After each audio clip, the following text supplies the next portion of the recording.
Hello students, आज हम लोग साइंस के चैप्टर 11 जिसका नाम है रिप्रोडक्शन इन प्लांट्स इसको पढ़ना स्टार्ट करने जा रहे हैं। प्यारे बच्चों, इस चैप्टर में हम लोग पौधों में रिप्रोडक्शन के बारे में पढ़ेंगे। ठीक है, तो आइए जानते हैं कि सबसे पहले कि रिप्रोडक्शन होता क्या है।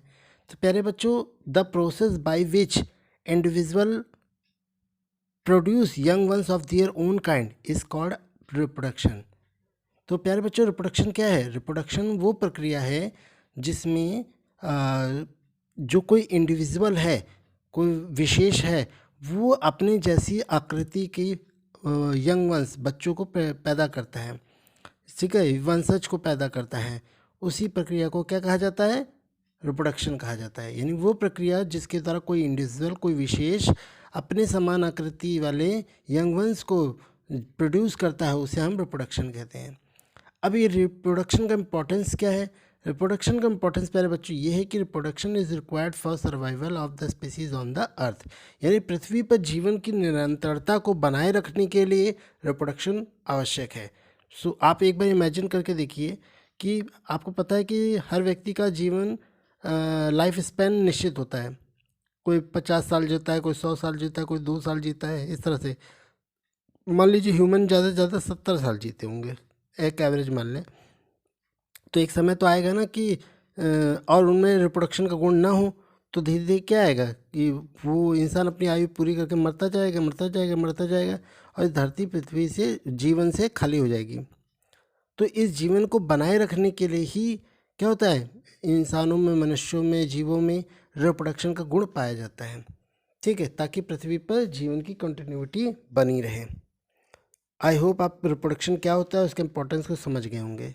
अब हम लोग जानते हैं रिप्रोडक्शन इन प्लांट्स, यानी पौधों में रिप्रोडक्शन के बारे में जानते हैं।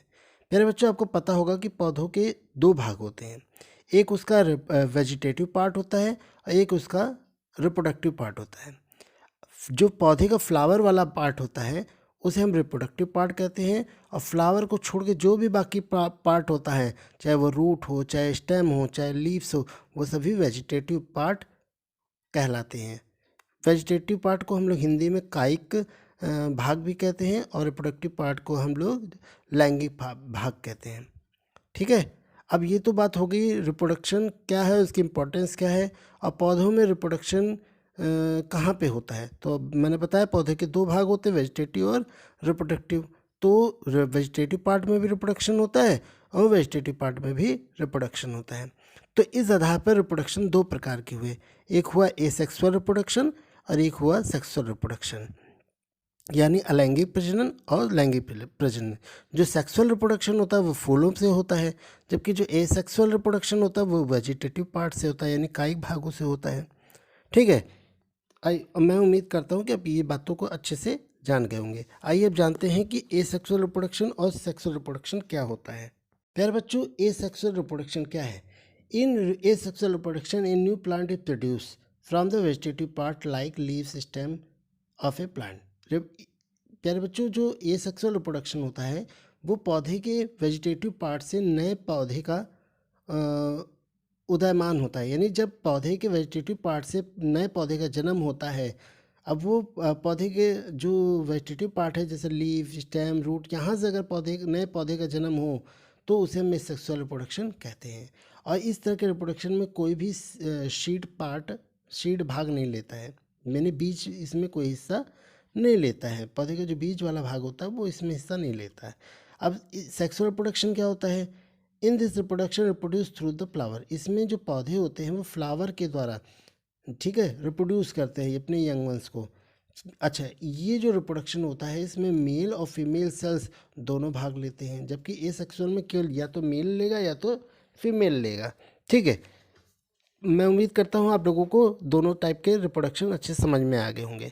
अब प्यारे बच्चों, अब हमें एक एक करके पहले एसेक्सुअल रिप्रोडक्शन के बारे में जानेंगे और फिर सेक्सुअल रिप्रोडक्शन के बारे में जानेंगे। तो इस वीडियो में हम लोग केवल एसेक्सुअल रिप्रोडक्शन की चर्चा करेंगे और नेक्स्ट वीडियो में हम लोग सेक्सुअल रिप्रोडक्शन के बारे में पढ़ेंगे। तो प्यारे बच्चों, जो एसेक्सुअल रिप्रोडक्शन होता है वो कई तरह से होता है। जैसे बाइनरी फिशन के द्वारा होता है ना, स्पोर फॉर्मेशन के द्वारा होता है, फ्रेगमेंटेशन के द्वारा, बर्डिंग के द्वारा, और वेजिटेटिव प्रोपोगेशन के द्वारा भी रिप्रोडक्शन होता है। हम एक एक करके सबकी चर्चा करेंगे। सबसे पहले जानते हैं बाइनरी फिशन क्या होता है। मेरे बच्चों, जब एक सिंगल पेरेंट सेल, ठीक है, दो डॉटर सेल में टूट जाता है, ठीक है, और वो जो डॉटर सेल बनता है वो क्या होता है, आइडेंटिकल होता है बिल्कुल, यानी बिल्कुल अपने पेरेंट्स के समान होता है। तो ऐसे जो रिप्रोडक्शन होता है, ये सेक्सुअल रिप्रोडक्शन होता है, उसे हम बाइनरी फिशन कहते हैं। जैसे आप एक सेल वाले जितने भी ऑर्गेनिज्म हैं, चाहे अमीबा, पैरामीशियम, उसमें इस प्रोसेस द्वारा रिप्रोडक्शन होता है, ठीक है। और इस प्रक्रिया में मैंने बताया कि दो डॉटर ऑर्गेनिज्म जो हैं वो इक्वल साइज़ के जो है पेरेंट सेल के डिवीज़न के द्वारा बनते हैं, ठीक है। मैं उम्मीद करता हूँ कि आप लोग बाइनरी फिशन समझ गए होंगे। आइए अब जानते हैं स्पोर फॉर्मेशन के बारे में। मेरे बच्चों, जो स्पोर फॉर्मेशन है वो भी एक एसेक्सुअल रिप्रोडक्शन है जो जनरली फंगस वगैरह में पाया जाता है, ठीक है। फंगस भी एक तरह का प्लांट होता है, ठीक है। तो आप देखोगे फंगी जो होते हैं, फंजाई जो होते हैं, वो स्पोर के द्वारा प्रोड्यूस करते हैं। अब ये स्पोर क्या होते हैं? स्पोर जो होते हैं वो जो बहुत छोटे छोटे एक सेल के बने हुए स्ट्रक्चर होते हैं, और ठीक है, जो एक वॉल के द्वारा प्रोटेक्टेड रहते हैं, ठीक है। और ये जब फेवरेबल कंडीशन आती है तो ये एक इंडिविजुअल के रूप में जन्म लेते हैं, ठीक है।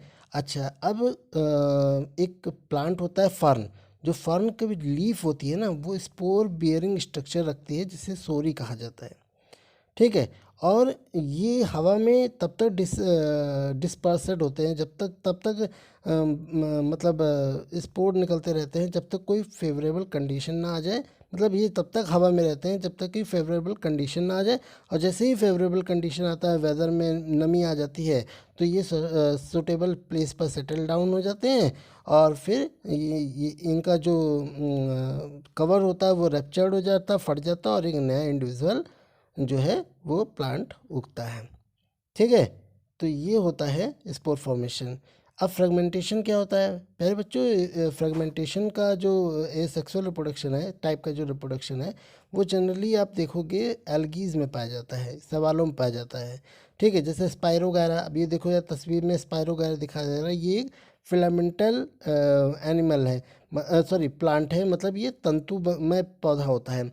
और ये क्या करता है, इसके जो तंतु होते हैं वो दो या दो से ज़्यादा भागों में टूट जाते हैं, और हर एक भाग क्या करता है, या फ्रेगमेंट में टूट जाता है, टुकड़ों में टूट जाते हैं, और हर एक टुकड़ा जो है एक नया इंडिविजुअल प्लांट बनाता है। तो ये जो एसेक्सुअल का मोड है, इसी को हम क्या कहते हैं, फ्रेगमेंटेशन कहते हैं, ठीक है। आइए अब एसेक्सुअल रिप्रोडक्शन के अगला टाइप बडिंग के बारे में जानते हैं। मेरे बच्चों, कुछ यूनिसेलुलर ऑर्गेनिज्म जैसे ईस्ट जो है वो बडिंग के द्वारा, जो एक एसेक्सुअल का मोड है, उसके द्वारा रिप्रोडक्शन करते हैं। इस प्रक्रिया में क्या होता है, जो ईस्ट जो प्लांट होता है, फंगी होता है, उसके शरीर पे बड निकल आते हैं, और ये बड बाद में सेपरेट होकर के एक नया इंडिविजुअल बनाते हैं। आप ईस्ट का इस्तेमाल बेकरी वगैरह में करते हो, ठीक है। इसके अलावा कोरल और स्पंज भी जो है वो बडिंग के द्वारा रिप्रोडक्शन करते हैं। इसमें जो बर्ड्स होते हैं वो do not separate from the parent organism, वो पेरेंट ऑर्गेनिज्म से सेपरेट नहीं होते, बल्कि एक ह्यूज कॉलोनी का निर्माण कर लेते हैं। समझ में आया?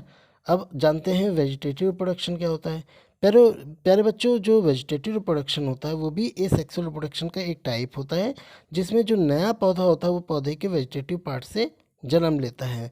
वेजिटेटिव पार्ट जैसे उससे रूट से, स्टेम से, यहाँ से लेता है, ठीक है। इसी को हम लोग वेजिटेटिव प्रोपोगेशन के नाम से भी जानते हैं। पौधे सामान्य तौर पे जो प्रोपोगेशन करते हैं, वेजिटेटिव प्रोपोगेशन करते हैं, वो नेचुरली करते हैं, लेकिन कभी कुछ ऐसे केसेस भी आ जाते हैं जहाँ पर पौधे जो है वो पौधों को आर्टिफिशियली प्रोपोगेट कराया जाता है, उनका वेजिटेटिव रिप्रोडक्शन कराया जाता है। आइए जानते हैं कि नेचुरल तरीके से प्रोपोगेशन, वेजिटेटिव प्रोपोगेशन कैसे होता है पौधों में। मेरे बच्चों, आइए देखते हैं कि पौधों में जो है आपका वेजिटेटिव प्रोपोगेशन कैसे होता है।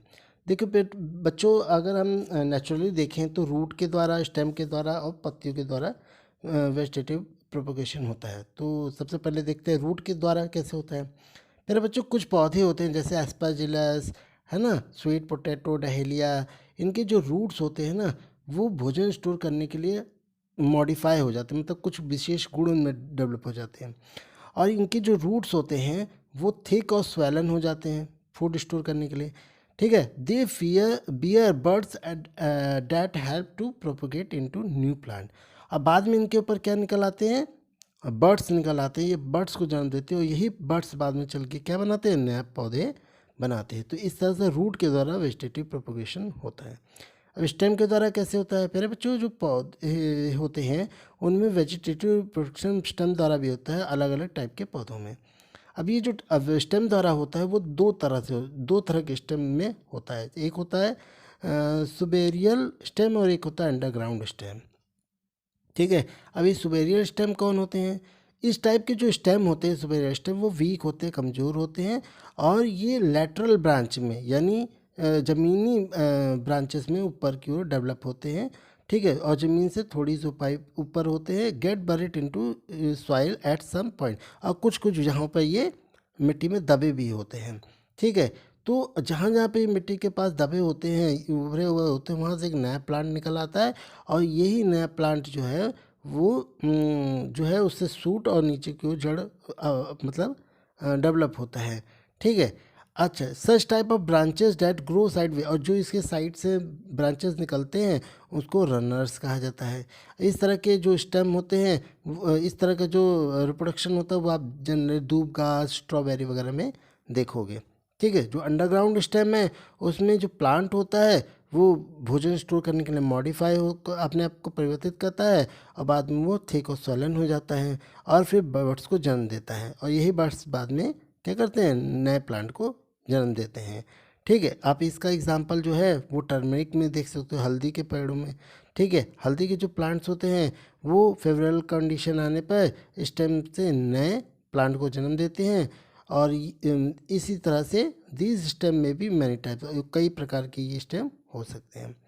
आइए अब लीव्स के द्वारा जानते हैं कैसे वेजिटेटिव प्रोपोगेशन होता है। मेरे बच्चों, कुछ पौधों की पत्तियां जो होती हैं उनमें जो है प्लांटलेट्स जो है उनके किनारों पे उगाते हैं।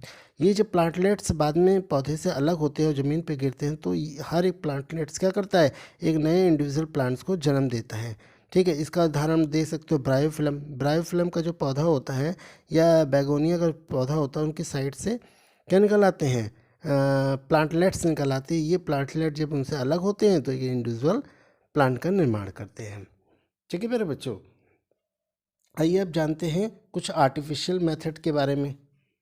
जो वेजिटेटिव रिप्रोडक्शन होता है वो नेचुरली तो रूट, स्टेम और लिव्स के द्वारा होता है, लेकिन हम इसको आर्टिफिशियली भी करा सकते हैं, ठीक है। तो वेजिटेटिव प्रोपोगेशन की जो आर्टिफिशियल मेथड होता है वो बहुत ही सामान्य, सिंपल, फास्टर और कम महंगा होता है। अब उनमें से हम कुछ देखते हैं, जैसे ग्राफ्टिंग के बारे में जानेंगे, कटिंग के बारे में जानेंगे और लेयरिंग के बारे में जानते हैं। प्यारे बच्चों, जो ग्राफ्टिंग होता है वो जनरली हम लोग जो है वो जनरल हम लोग गुलाब के पेड़ और आम के पेड़ों में करते हैं। इस मेथड में क्या होता है कि जो डिज़ायर्ड प्लांट होता है, जिस पौधे को अच्छी क्वालिटी का पौधा होता है, मतलब जो अच्छी क्वालिटी का पौधा होता है उसे हम क्या करते हैं, जिसे हम सियोन कहते हैं, उसको हम एक रूटेड प्लांट में लगे हुए से पेड़ के किसी भाग में लगा देते हैं। मतलब अच्छी क्वालिटी के, जैसे मान लो कोई अच्छे आँखों में आम देने वाला पेड़ है, उसके ब्रांच को काटेंगे और उस ब्रांच को हम क्या करेंगे, जो आम नहीं देता उस ब्रांच पे लगा देंगे, ठीक है। और स्टॉक पे लगा देंगे, मतलब स्टॉक जो लगा हुआ है और सियान वो होता है जिसे काट के लगाया जा रहा हो, तो उस पर लगा करके फिर वहाँ पे एक बैंडेज बांध देते हैं उसके ऊपर, और फिर बाद में वहाँ एक नए साल का निर्माण होता है और उससे एक नई किस्म के पेड़ का, मतलब उसकी शाखा का निर्माण होता है। इसी को क्या कहा जाता है, ग्राफ्टिंग कहा जाता है, ठीक है। अब उसके बाद कटिंग क्या होता है, कटिंग में क्या होता है, पौधे के किसी भाग को, चाहे वो स्टेम हो, चाहे रूट हो या लीफ, उसके किसी भाग को जो है मॉइस्ट सॉइल में प्लांट करते हैं और फिर वहाँ से एक नए पौधे का जन्म होता है। इसको हम कटिंग मेथड कहते हैं। लेयरिंग मेथड में क्या होता है प्यारे बच्चों, किसी पेड़ की शाखा को जो है वो ज़मीन में दबा दिया जाता है, फिर वही शाखा आगे चल के आगे बढ़ते हुए एक रूट का निर्माण करती है और फिर उसी से नए नए पौधे निकलते हैं। इसी को क्या कहा जाता है, लेयरिंग कहा जाता है। ये जनरली हम लोग ग्रेप्स और जैस्मिन में के देखते हैं, ठीक है प्यारे बच्चों, अब आइए जानते हैं कि वेजिटेटिव प्रोपोगेशन करने के फ़ायदे क्या क्या होते हैं। प्यारे बच्चों, वेजिटेटिव प्रोपोगेशन के फ़ायदे क्या हैं। पहला तो फ़ायदा ये होता है कि जो पौधे होते हैं वो अपने पेरेंट्स के समान होते हैं, आइडेंटिकल होते हैं, ठीक है। और अब यानी जो माता पिता में गुण होते हैं वही उनके बच्चों में गुण होते हैं, ठीक है।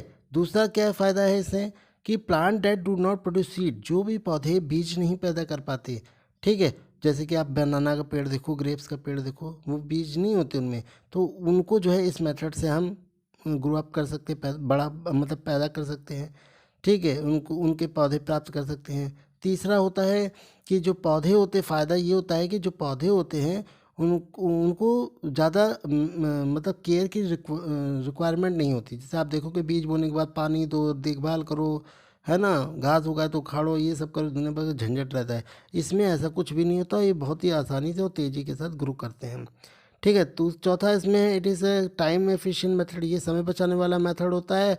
और वेजिटेटिव प्लांट जो है एक नॉर्मल बीज से पैदा होने में जो समय लगता है उससे काफ़ी तेज़ी से ये ग्रो अप करते हैं, ठीक है। तो प्यारे बच्चों, यहाँ पर आपका जो रिप्रोडक्शन का जो सेक्सुअल पार्ट है वो पूरी तरह से ख़त्म होता है। अब हम लोग नेक्स्ट वीडियो में सेक्सुअल रिप्रोडक्शन के बारे में जानेंगे। बहुत बहुत धन्यवाद।